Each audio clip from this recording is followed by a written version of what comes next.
அழகே நீ மெழுகு வெண்ணிலா பாருகே மிதவாத மின்னலா அட இறைவா படைப்பின் உச்ச தேகமா அடடா நான் நுழைந்தேனே உதிரி பாகமா புட்ட பொம்மா என்ன சுத்த பிட்டியே அட்ட போல என்ன ஒட்டி கிட்டியே புட்ட பொம்மா என்ன சுத்த பிட்டியே அட்ட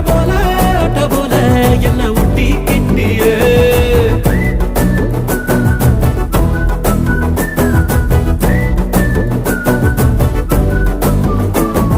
மல்டிப்ளெக்ஸுக்குள்ள ஆடியன்ஸ போல மௌனமா இருக்கேன் அம்மு உள்ள டண்டரகா அடுத்த பிலிம் உச்சிக்கு இருங்குதே மைண்ட் சிம்மு